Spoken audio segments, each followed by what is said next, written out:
Hello everybody and welcome back to the Code Wrinkles channel for a brand new video. And guys, this time it gets really serious because we're gonna talk about a topic that is very important. And this is how do we really use Entity Framework Core in Blazor Server applications. Now, of course, we won't use Entity Framework Core in Blazor WebAssembly because Blazor WebAssembly actually runs client-side, so we can't really talk to a database there, so we need an API. But in Blazor Server, since everything is rendered on the server, we can of course use Entity Framework Core directly into our components. And this is a reason why I think that in most of the cases going for the server-side Blazor might be a very good approach when you start to develop a brand new application, because you don't need to really develop or write an entire API layer only to get some data. You can get it directly from the database. But before we get really coding for this video, we will also spend a little bit of time talking about why this is very important. And of course, we all say Blazor is cool, it's really nice, it's really cool to have it, and we are happy as developers to be able to have or to be able to offer this type of experiences to our customers and to our end users. And this is everything fine. But Blazor is an entire different programming model, and yes, it's true, it is built on top of ASP.NET Core, but the way that we actually have to think about our applications is a little bit different, and we will see, especially when we talk about server-side Blazor or Blazor Server, we need to think differently than what we are able to think about when we write regular ASP.NET Core applications. And the reason why we need to think differently, first of all, is that we actually don't work with the HTTP context anymore. Or better said, we don't really handle HTTP requests. Because if you imagine what happens when a request for your application comes in, so the really first time that the request comes in, it's a regular HTTP request and it goes through the entire middleware pipeline and things like that, and then it actually serves the application itself. But once the application is served, every time that the user clicks a button or does something in that application, there is no HTTP call anymore. Everything happens through a SignalR connection, so through a WebSockets communication. So let's say you click a button, this means that this information actually is sent to the server via that WebSocket connection. Then the differential HTML is calculated and sent back to the client via the exact same WebSocket connection. So everything you do in that application actually does not use HTTP at all. And the reason why this is a little bit problematic, or the reason why we need to think our apps differently because of this, is that the lifetime of our services is actually totally different. And this means that, for instance, when you register services in regular ASP.NET Core application, in one way or the other, they are scoped, or their scope is related in one way or the other to the HTTP request that is coming in. And especially when we think about the Entity Framework Core and the way that we use it, this is very important, because when we add the DBContext to our ASP.NET Core application, we do this as a scoped service, which means that we will get a new instance of that specific service or of the DBContext for each HTTP request that we actually receive in the application. And of course, if we receive several HTTP requests, then of course we will get several instances of the DBContext, and each one can write to the database, which is okay. But what happens when we actually don't have these HTTP requests anymore, like we are in the situation in a Blazor Server application? Well, the problem there is that when you add the DBContext, for instance, this standard or classic way about using the DBContext, like this method addDBContext, because this adds the DBContext as a scoped service. However, since we don't have this idea of this incoming request anymore, when we say scoped in Blazor Server, we actually think about that it is scoped to the entire circuit. Now, circuit is, let's say, the entire context that is established once the user gets the application for the first time and until it closes the browser or until the user does a refresh for that page. And everything that happens on that page is actually part of that specific circuit. And the problem is that when we add a DBContext as scoped, like we have it for instance here, it means that we have only one instance per circuit.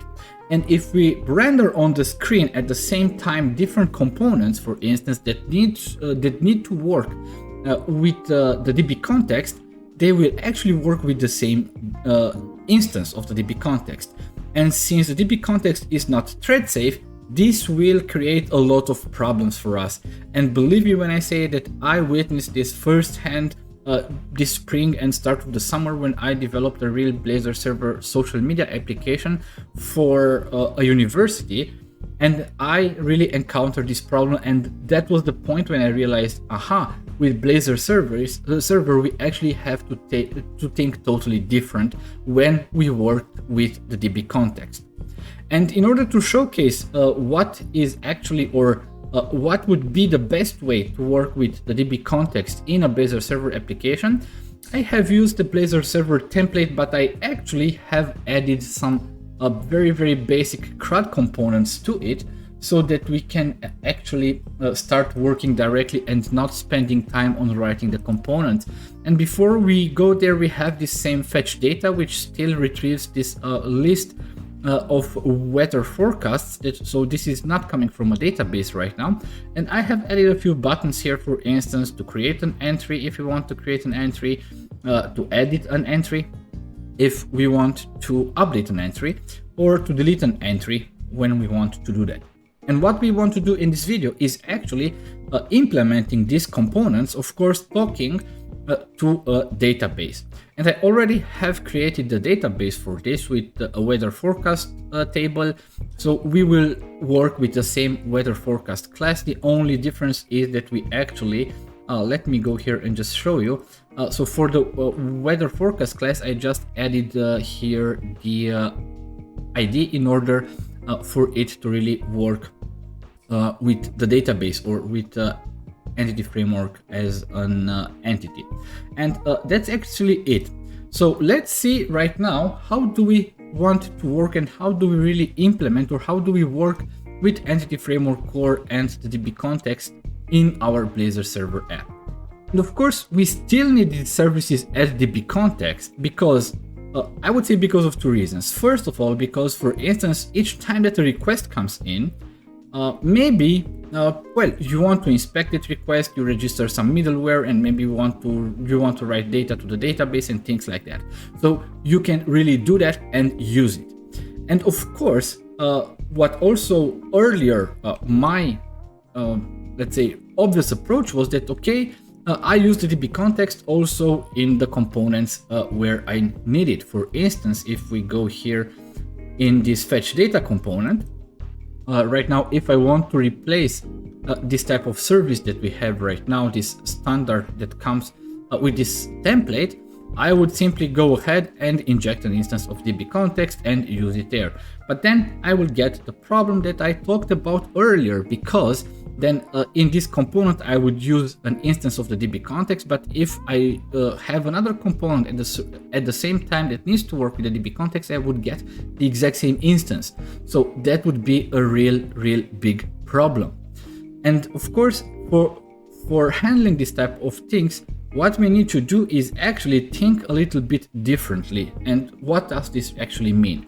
So this actually means that when we think about how do we want to use the DBContext, is that we have to keep it as short-lived as possible. And if you have experience with developing desktop applications, it's exactly the same thing that you have to be careful about in regular WPF apps. Because in that case, once again, you probably would use factories that would actually create an instance of the DBContext in the moment that you need it, and dispose it right when you need it, or right after you don't need it anymore. And we need to think exactly the same way when we develop a Blazor Server application. So what we would have to do is actually to create a factory for the DBContext that would be able to create us a new instance each time that we actually need it. However, the good news is that starting with Entity Framework Core on .NET 5, so Entity Framework Core version 5.0 and upwards, we have already a method that we can use, and that would provide us with a DBContext factory instead of that with the DBContext. So let's go ahead and use this new factory that we have in EF Core 5 and upwards in order to be able to instantiate DBContext instances and use them in our components. To do that, it's actually, as said, very easy. We just have to use services, and we have add DBContext factory, and it's of course a generic method in which we will have to provide also the type of our DBContext, and that would be our weather DBContext. And then of course we can also provide here a DBContext options builder instance to specify exactly the configuration that we want to use for our DBContext. In our case, it's a very simple one, because we just want to specify that we want to use SQL Server and to provide, of course, the connection string to it. And it would be exactly like we do when we register the regular DBContext, like you see on the line below. But in this case, we'll use exactly the same thing on our DBContext factory. Use SQL Server, and then we'll have to specify the connection string, and that should be it. Okay, so now we are done with what we need to do in startup.cs, so we can move on and we can go to this fetch data component. And this fetch data component, of course, we would inject this new DBContext factory here. So we'd have inject I DBContext factory, and we have to also provide a type, of course, and that would be a weather, what was it? Weather DBContext, and let's call it a context factory, and that should do it. In order to be able to inject this, you would also have to use this using Microsoft Entity Framework Core, because in this namespace we find this IDBContext factory interface, and that would be it.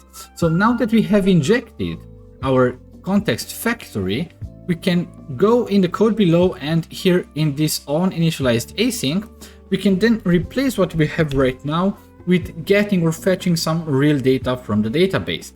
So in this case, what we would have to do is, first of all, to use this using construct.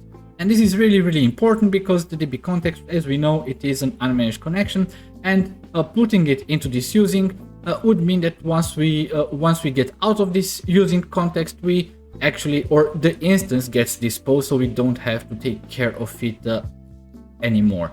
So in this case, what we will put here is, of course, var ctx, it's context equals, that would be our context factory.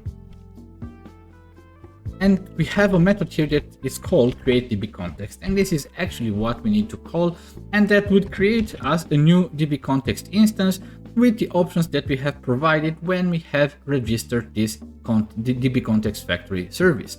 And in that case, what we need to do here is very easy. Forecasts, it would be await, of course, because it's we want to do this asynchronously. Context forecasts, I guess, and it's toArray, because we have toArray async, of course, because forecasts is a weather forecast array, and that should provide us with the necessary information. So then we can delete this, and theoretically right now we can run this application and check out if this really works. And if this works, of course, what I would expect is that we will get an empty table, because we really don't have any weather forecast data in the database so far. We'll get into creating that data afterwards, and that browser opened on the other monitor, so we bring it here. Let's go to fetch data.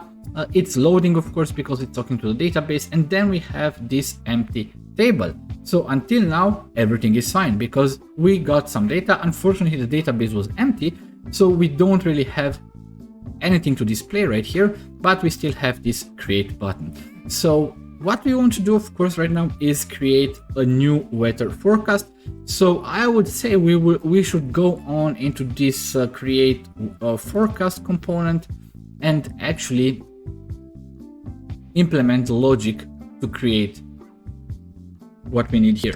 So first of all, let's also using Microsoft.Entity Framework Core, because we want to inject the DBContext factory. So let's have inject DBContext context factory. It would be of type whether DBContext context factory, and that should be it. So right now we also have a model here, we have a form, so we can take all the information that we have from that form and actually create a new weather forecast, because it's also of type weather forecast. Now, of course, in a real application, I would have different models for the front-end part and what we want to write to the database, but for simplicity's sake, right now we really use the exact same model, because this makes actually our job easier right now. So what we will do is exactly what we have done also previously, and this insert forecast method will create a new instance of the DBContext.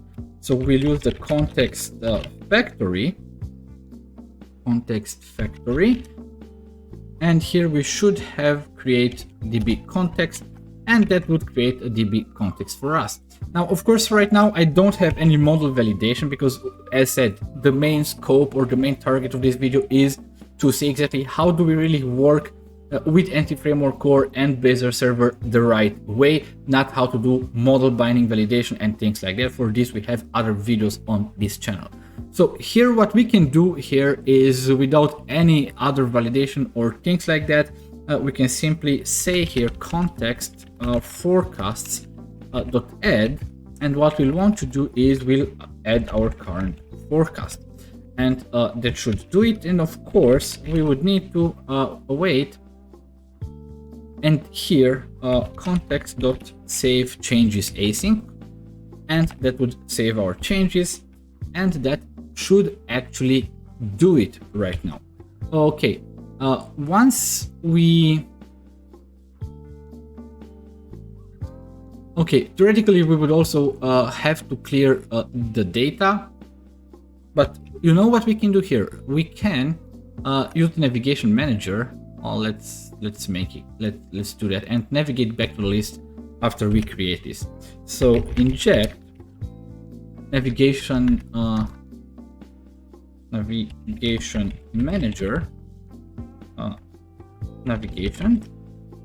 That should be it. And after we are done with this, navigation.navigate to, and here we want to navigate to fetch data. Okay, so let's try this out. Of course, let's run this application again. It's still opened on the other screen, but there's no problem with that. I'll just bring it back here where it belongs. So we go to fetch data, we get the empty table, we go on create entry. Here we have a date that we want to input, and yeah, of course we can set probably a value here, but let's say the month will be January, day will be 1st. But I'm not sure exactly how to use this one. But let's say that we want to add here. Today is 30, 12, and 2020, and that should be it. Temperature in Celsius, and a summary. Of course, we can get away with 0, and the summary would be mild winter. Okay, and let's click on create forecast, and we were redirected back here, and we say that we have everything here. So we have a record right now, and yeah, everything is fine. The Fahrenheit temperature was calculated automatically, and then we can delete or update this entry. Let's create a new one, and here let's have it for I don't know, 30, but I don't know why. Let's have it's month. Okay, so the month is 1st. Okay, it's like that. so it should be fine. Let's have the temperature this time, I don't know, 20, and let's have it a summary. Nice. And create forecast. We are redirected back and we have the list. Everything is fine. So this component works again. Now, of course, what we need to do is also implement the update forecast. And what we need to do here is actually exactly the same thing. But let's say using Microsoft Entity Framework Core, and let's inject the DBContext factory of weather DBContext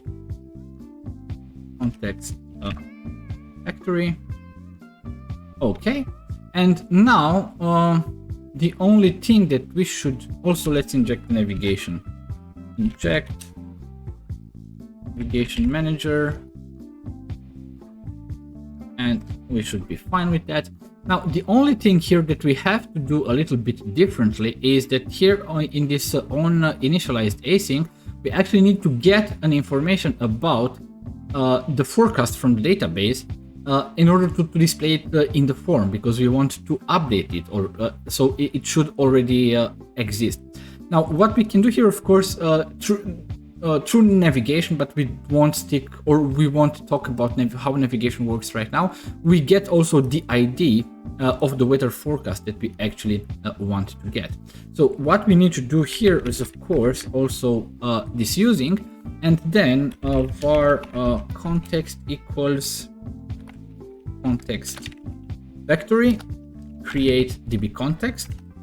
And this would create our context. So first of all, we don't need to create here an empty or a blank weather forecast, because we will do this here. Forecast, it would be equal to await context of forecasts first or default async. And then we'll provide, of course, where the forecast should have the ID that we get also here in the routing, and that would get our forecast for us. And then here is actually on this component, we can see exactly how this really works with this idea of really creating a DBContext only when we need it and disposing it when we don't need it anymore. Because right now, if we go here on this update, the thing that we actually want to do here is, for instance, that we can do the following. Once again, using, and here we have again var, we do exactly the same thing once again, context factory,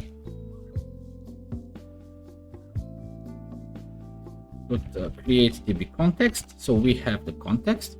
Then what we can do here is we can say here, for instance, that we have context.forecasts.update, and then we provide the forecast that we want to update. Then we await context save changes async, and that should do it. So right now, actually, we should be able to also update everything. And let's also navigate to fetch data. In the end, navigate to, and we'll navigate to fetch data. So everything should be fine. So let's run the application and see if we can update the forecast in this case. So it starts, of course, on the other screen, but I will bring it right back here. So if we go first on fetch data, loading, then we have this edit, and yeah, the form was opened correctly. And let's change here this from 15 to, let's say, 20. And let's click on update forecast. And we see that it was updated, and right now we are actually back here on the same one. So let's edit this again, and let's put, in this case, for instance, I don't know, it should be maybe 30, and let's see update, and it updated correctly. And let's update the other one, and I would say, I don't know, this one would be 35. And let's see, update forecast, and we see that everything updated correctly. So right now also our update forecast component works perfectly.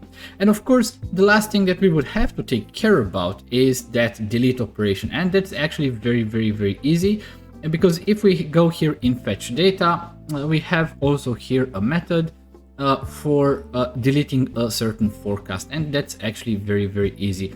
And to make this as quick as possible, let's just copy what we have here. So what we'll get in this method is of course the ID of the forecast that needs to be deleted. So what we need to do here is, of course, we don't want to use the forecasts first of all, but actually we get here the entire forecast that needs to be deleted. So we will change this, and for deleting, instead of getting the ID, we just get the entire forecast. It's actually easier like that. And here delete forecast, and we'll get weather forecast. And so we change things here on the fly, but I still think that this is better to do it like that, because what we can do here right now is we can simply say context forecasts dot delete or remove, sorry, it's remove, and we remove the forecast. And what we'll do afterwards is await context.save changes async. We want to do this asynchronously, of course. And what we'll do afterwards to trigger a re-render of everything, we will call state has changed. And yeah, let's that should be it. So let's run again, and let's again bring the browser on the correct monitor for us to be able to see everything. So let's go on fetch data. So we're on fetch data, and let's see, we want to delete this one. So let's so we have deleted it, but I guess that the state has changed kind of in somehow didn't exactly work, but there is another thing that we can do. Maybe if this status change doesn't work right now, what we can do is, before we remove this actually from the database, we go here in forecasts dot remove, or how is it? Because this is an array, this is not a list. We cannot simply do this here. Okay. So yeah. Unfortunately, I'm not sure exactly this status change should trigger a re-render of the entire UI, but the idea is that, yeah, probably we would have to remove that forecast somehow. So the problem is here that we are working with an array. It's not that easy to remove something from the array. It's not a regular list, for instance. But I guess we won't spend any time right now to get into more details here. So the idea is, once again, that we have here some very basic CRUD, and we have seen how we implement, or how to use Entity Framework Core with Blazor Server the right way. But before we really wrap up, this video became a lot longer than I would have expected initially, but still I guess that it might be very important. Another thing that I would like to say or to mention as a best practice here. So right now we have very short-lived DBContext, and theoretically, for I would say most of the application, that shouldn't be a problem at all. But it could be, or there could be, I don't know, cases when maybe there is some competition between the DBContext and different things like that. So another good thing to do when you are working with EF Core in Blazor Server is, let's add here another property. Let's call it private data loading. It should be bool, sorry. So we use this actually as a certain, or as a type of flag. And for instance, each time that we want to do something here with a DBContext, we could actually use this. For instance, if data loading, then we would simply return. Of course, in a real application, you would maybe log something, display a message to the user, whatever. But here, just return. And then how we could do this is implement this try. And of course, we are moving this in this try block. So let's Control X, Control V, and we moved everything in this try. If we get an exception, we throw. Once again, you can log, you can do things. But what is important here is that we add this finally. And in this finally, what we'll do, and I guess that would be right now, it would make a lot of sense, for instance, is that in the try, before we start do anything with the DBContext, we'll put the data loading on true. So in this case, whenever, I don't know, maybe this method gets called once again while we do some work here, we can just return. And then of course in this finally, we put the data loading flag back on false. And this is once again a best practice, a good pattern to use, sorry, when you use Entity Framework Core in Blazor Server.